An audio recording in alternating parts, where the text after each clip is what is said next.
नागवंश भारत का बहुत पुराना राजवंश है। महाभारत काल में गंगा के उत्तरी तट पर नागों के अनेक स्थान थे।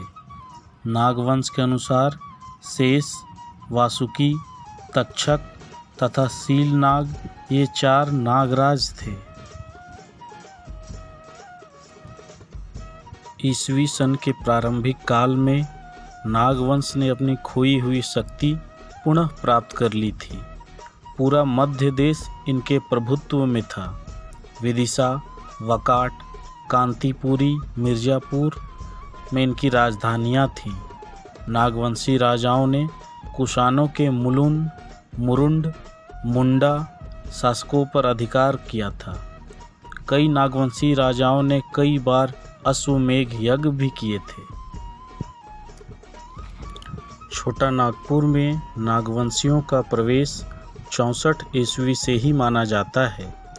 नागवंशियों के प्रथम राजा फणिमुकुट राय ने 19 वर्ष की आयु में शासन कार्य संभाला था और इस प्रकार 83 ईस्वी से नागवंशियों का शासनकाल प्रारंभ हुआ। फणिमुकुट राय की मृत्यु लगभग 113 वर्ष की आयु में हुई ऐसा ज्ञात होता है। इस तरह उन्होंने लगभग 94 वर्षों तक शासन किया। इनकी राजधानी पिठोरिया के पास स्थित सुतियांबे में थी, जहां एक सूर्य मंदिर का भी इन्होंने निर्माण कराया था। आज भी इस मंदिर का भग्नावशेष उपलब्ध है।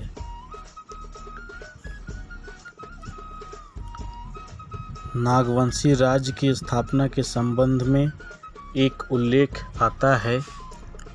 नागपुरी के प्रख्यात कवि घासीराम ने नागवंशावली झूमर गीत संख्या 4 में कहा है, 3000 गेल 165 भेल, बरिस बीतल कलिकाल गे सजनी, चंगे रखे सुखद के साल, एक बीसे एक सत, संवत सगुन गत, विक्रमादित्य महिपाल गे सजनी, चंगे रगे सुखद के साल। अर्थात कली संवत 3165, तदनुसार विक्रमा शताब्दी 64। नागवंशी राज्य की स्थापना के बाद नागवंशी राजाओं एवं ब्राह्मण पुरोहितों के मधुर सौहार्द के फलस्वरूप छोटा नागपुर में वैदिक धर्म का तीव्रता से व्यापक प्रचार हुआ। साथ ही साथ इस क्षेत्र में शिव शक्ति, सूर्य, विष्णु, इंद्र, सिंहबोंगा, सरना आदि की पूजा उपासना व्यापक स्तर पर शुरू हुई। नागवंशी राजाओं ने अपने क्षेत्र में विभिन्न स्थानों पर मंदिरों का तेजी से निर्माण कराया। इस क्षेत्र में निवास करने वाले लोगों के विभिन्न धर्म एकमेव हो गए। परिणाम स्वरूप इस क्षेत्र की धार्मिक चेतना की उत्तरोत्तर वृद्धि में पूर्ण सफलता प्राप्त हुई। जैसे रक्सेलो से नागवंशी राजाओं के द्वारा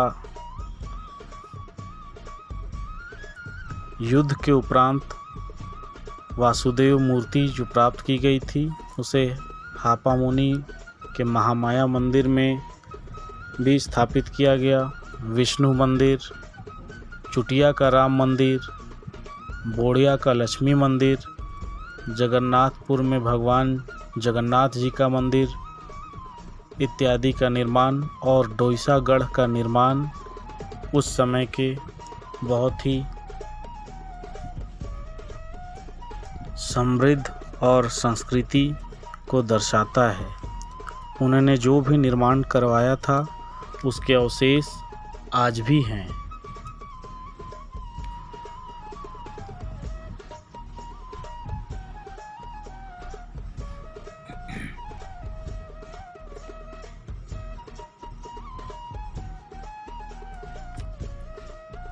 नागवंश की विभिन्न नागवंशावलियों के अनुसार कली संवत 3165, तदनुसार 121 विक्रम शताब्दी अर्थात 64 ईस्वी में यहाँ नागवंशियों का प्रवेश हुआ।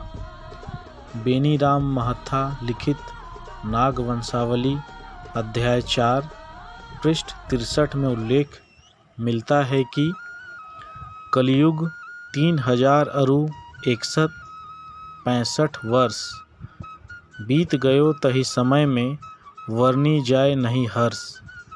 भूप विक्रमादित्य के गत शाकाब्द प्रमाण 21 भयो तही अवसर अतिमान।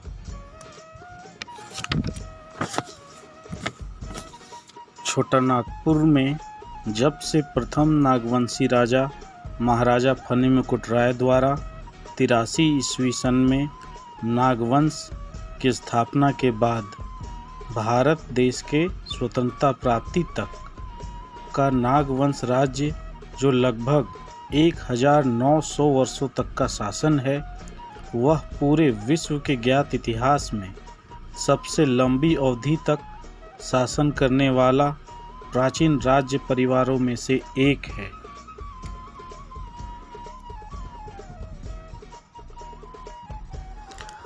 नागवंशी राजाओं के 97वीं पीढ़ी के राजा दृपनाथ शाही, जिनका शासनकाल 1761 से 1787 ईस्वी में था, उन्होंने कुर्सीनामा बनवाया था, जिसके अनुसार उनके शासनकाल में नागवंशी शासक के 1704 वर्ष व्यतीत हो गए थे। इससे यह प्रमाणित होता है कि नागवंशी राजाओं के राज्य का प्रारंभ लगभग 84 ईस्वी में हुआ था। नागवंशियों के छोटानागपुर के प्रथम राजा फणिमुकुट राय ने 18 या 19 वर्ष की उम्र में शासन संभाला था।